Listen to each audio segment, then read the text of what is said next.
Radhe Radhe everyone. मेरे channel Nancy Shubham official में आप सभी लोगों का बहुत बहुत स्वागत है दोस्तों। आज की इस वीडियो में मैं आपको सुनाने जा रही हूँ अधिक मास पुरुषोत्तम मास कथा का छठा अध्याय। पहला, दूसरा, तीसरा, चौथा, पांचवा, ये 5 अध्याय ऑलरेडी मेरे चैनल पर अपलोड हैं, आप वहाँ पर जाकर सुन सकते हैं। आज मैं आपको सुनाने जा रही हूँ अध्याय 6। तो आइए शुरू करते हैं अधिक मास कथा का छठा अध्याय। नारद जी बोले, भगवान गोलोक में जाकर क्या करते हैं? हे पाप रहित मुझ श्रोता के ऊपर कृपा करके कहिए। श्री नारायण बोले, हे नारद, पाप रहित अधिक मास को लेकर भगवान विष्णु के गोलोक जाने पर जो घटना हुई वह हम कहते हैं, सुनो। उस गोलोक के अंदर मणियों के खंभों से सुशोभित सुंदर पुरुषोत्तम के धाम को दूर से भगवान विष्णु देखते हैं। उस धाम के तेज से बंद हुए नेत्र वाले विष्णु धीरे धीरे नेत्र खोलकर और अधिक मास को अपने पीछे कर धीरे धीरे धाम की ओर जाते हैं। अधिक मास के साथ भगवान के मंदिर के पास जाकर विष्णु अत्यंत प्रसन्न हुए और उठकर खड़े हुए।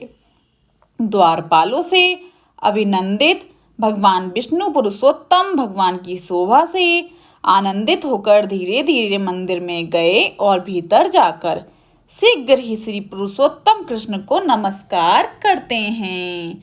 गोपियों के मंडल के मध्य में रत्नमय सिंहासन पर बैठे हुए कृष्ण को नमस्कार कर पास में खड़े होकर विष्णु बोले, श्री विष्णु बोले, गुणों से अतीत गोविंद अद्वितीय अविनाशी सूक्ष्म विकार रहित विग्रहवान गोपों के बेस के विधायक छोटी अवस्था वाले शांत स्वरूप गोपियों के पति बड़े सुंदर नूतन मेघ के समान श्याम करोड़ों कामदेव के समान सुंदर वृंदावन के अंदर रास मंडल में बैठने वाले पीत रंग के पीतांबर से शोभित सौम्य भौओं को चढ़ाने पर मस्तक में 3 रेखा पड़ने से सुंदर आकृति वाले रासलीला के स्वामी, रासलीला में रहने वाले, रासलीला करने में सदा उत्सुक 2 भुजा वाले मुरलीधर पीत वस्त्रधारी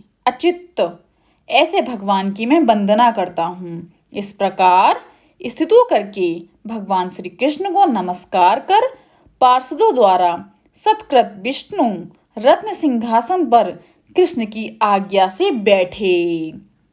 श्री नारायण बोले, यह विष्णु का किया हुआ स्तोत्र प्रातः काल उठकर जो पढ़ता है उसके समस्त पाप नाश हो जाते हैं और अनिष्ट स्वप्न भी अच्छे फल को देते हैं और पुत्र पौत्रादि को बढ़ाने वाली शक्ति, बढ़ाने वाली भक्ति श्री गोविंद में होती है। आकीर्ति का नाश होकर सत्कीर्ति की वृद्धि होती है।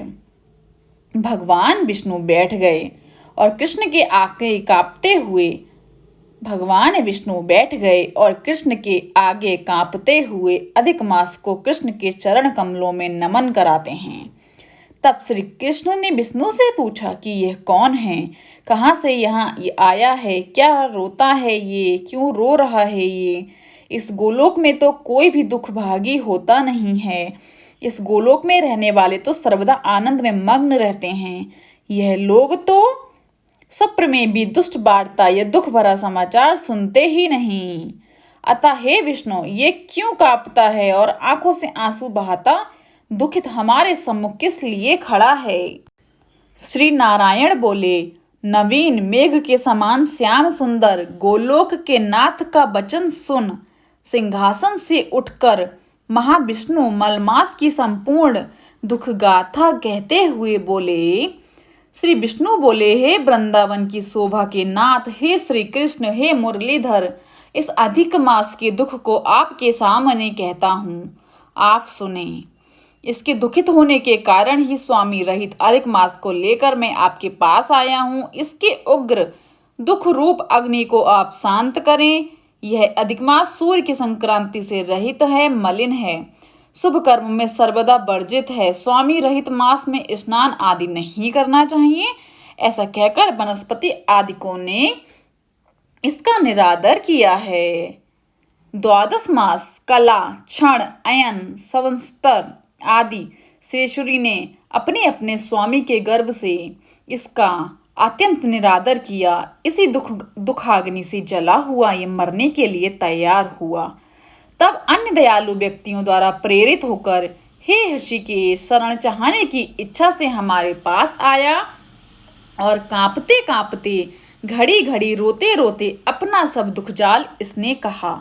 इसका ये बड़ा भारी दुख आपके बिना टल नहीं सकता, अतः इस निराश्रय का हाथ पकड़कर आपकी शरण में लाया हूँ। दूसरों का दुख आप सहन नहीं कर सकते, ऐसा वेद जानने वाले लोग कहते हैं।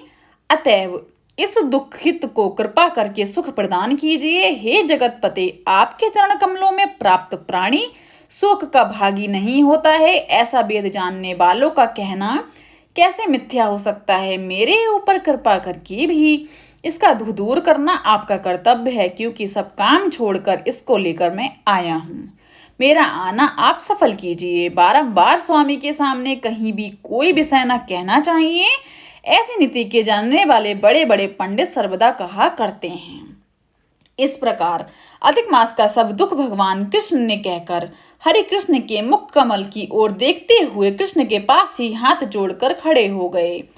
ऋषि लोग बोले, हे सूत जी, आप दाताओं में श्रेष्ठ हैं। आपकी दीर्घायु हो, जिससे हम लोग आपके मुख से भगवान की लीला की कथा रूप अमृत का पान करते रहें।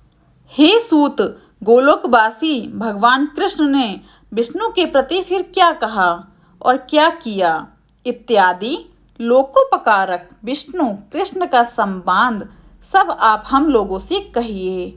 परम भक्त वृद्धक नारद ने नारायण से क्या पूछा? हे सूत, इसको आप इस समय हम लोगों से कहिए। नारद के प्रति कहा हुआ भगवान का वचन तपस्वियों के लिए परम औषधि है। दोस्तों, अध्याय 6 यहीं पर समाप्त होता है। बहुत ही जल्दी मेरे चैनल पर अधिक मास का 7वां अध्याय भी आएगा। अगर आपको अधिक मास का ये 6ठा अध्याय पसंद आया हो तो मेरे चैनल को लाइक, शेयर एंड सब्सक्राइब जरूर कीजिएगा friends, and also press the bell icon, ताकि मेरी कोई भी न्यू वीडियो आए आपको नोटिफिकेशन तुरंत मिल जाए। राधे राधे एवरीवन।